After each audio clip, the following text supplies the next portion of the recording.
नमस्कार, मी किरण शिंदे. स्वागत आहे तुमचं लोकमत.com मध्ये. मनसेचे नेते वसंत मोरे यांनी आज पक्षाच्या सदस्यत्वाचा राजीनामा दिला आहे आणि त्यांनी महाराष्ट्र नवनिर्माण सेनेला रामराम केलाय, अखेरचा जय महाराष्ट्र केलाय. खरं तर वसंत मोरे पक्षाच्या स्थापनेपासून मनसेसोबत आहेत. राज ठाकरेंचे सच्चे सैनिक अशी त्यांची ओळख आहे. खरं तर या मनसेच्या आजवरच्या प्रवासात त्यांनी अनेकदा नाराजी व्यक्त केली. पक्षाची काही भूमिका त्यांना पटली नाही, त्याच्यावर देखील त्यांनी स्पष्टपणे बोलले, नाराजी व्यक्त केली. मात्र आज त्यांनी अखेर पक्षाला शेवटचा जय महाराष्ट्र केला, रामराम केलाय. आपण त्यांच्याशी बोलणार आहोत. असं काय घडलं किंवा असं काय कारण होतं की वसंत मोरेंना पक्षाला अखेरचा जय महाराष्ट्र करावा लागला. तात्या, स्वागत आहे तुमचं लोकमतमध्ये. खरं तर तुम्ही ही नाराजी काही पहिल्यांदाच व्यक्त केली नाहीये, पक्षाच्या विरोधात देखील तुम्ही भूमिका घेतली. मात्र आज इतका टोकाचा निर्णय की शेवटी तुम्हाला पक्ष सोडावासा वाटला? नाही, हे सगळी खतखत जी होती ती तुम्ही सर्वांनी पूर्वीपासून पाहिलेली आहे. परंतु ज्या विषयासाठी माझा अट्टाहास होता की पक्षाने पुणे शहराची निवडणूक लढविली पाहिजे लोकसभेची, आणि या सगळ्या दीड वर्षापासून या सगळ्या घडामोडी चालू आहे आणि मी या सगळ्या आजपर्यंत मांडत आलोय. राजसाहेब असतील, अमित साहेब असतील, वहिनी साहेब असतील, या सगळ्यांपुढं, नांदगावकर साहेब असतील, अभ्यंकर साहेब असतील, सगळ्यांपुढे मी ह्या गोष्टी मांडलेल्या आहेत. पुणे शहरातल्या पक्षाच्या नेत्यांना तर या सगळ्या गोष्टी माहितीच आहेत. अर्धा तास मी या लोकांबरोबर पण चर्चा केलेली आहे. पण मला असं वाटतं की जो आत्ता अहवाल मुंबईला गेला, जो साहेबांनी अहवाल मागितला होता, त्याच्यामध्ये निगेटिव्ह पद्धतीने अहवाल पाठवले गेले. वसंत मोरे यांच्याविषयी निगेटिव्हिटी दिली त्या अहवालामध्ये, पुणे शहराविषयी दिली. पुणे शहरामध्ये पक्ष निवडणूक लढू शकत नाही.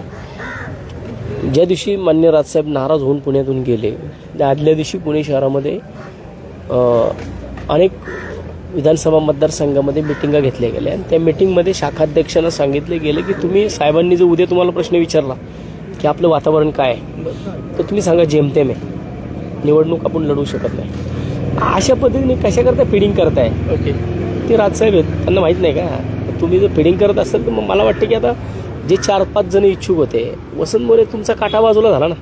ओके, तुम्हाला जो काटा वाटत होता की वसंत मोरे मोठा होतोय, वसंत मोरे सामान्य कार्यकर्त्यांना न्याय देतो, लोक तो आला की तिथं गर्दीमध्ये त्यासंग सेल्फी काढतात, त्यासंग लोक फोटो काढतात, त्याची डीपी ठेवतात, ह्याचा तुम्हाला त्रास होत होता ना. मग आता वसंत मोरेच बाजूला झाला.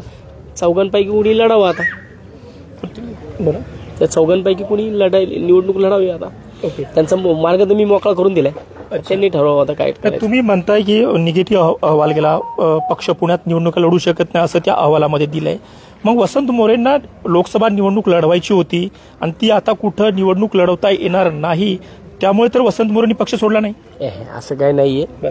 मला वाटतं हे अहवाल बनवणाऱ्यांनी पहिले विचार करायला पाहिजे. कारण मला जी निवडणूक लढायची होती ती पक्ष संघटना, जय पराजय ह्या गोष्टी होत असतात, परंतु आपण कुठे आहोत नक्की हे कळलं पाहिजे होतं.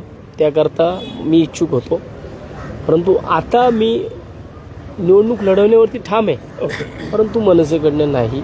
ओके, महाराष्ट्र आता पक्ष संघटनेच्या पदाधिकाऱ्यांची पण जबाबदारी आहे. ओके, जो इच्छुक होता तोपर्यंत तुम्ही सगळे इच्छुक होता, आता तो इच्छुकच बाजूला झाला ना. अच्छा, आता तुम्ही चौघांमध्ये ठरवा कोण इच्छुक व्हायचं. तुम्ही चौघांनी आता निवडणूक लढवायची ठरवा ना. साईनाथ बाबर देखील इच्छुक होते. साईनाथ बाबर देखील इच्छुक होते, त्यांनी सुद्धा तशी इच्छा व्यक्त केली होती. इतकंच नाही, कारण करतो वसंत मोरेला स्वतःला मोठं व्हायला आवडतं. कधी वसंत मोरे स्वतः मोठा झाला?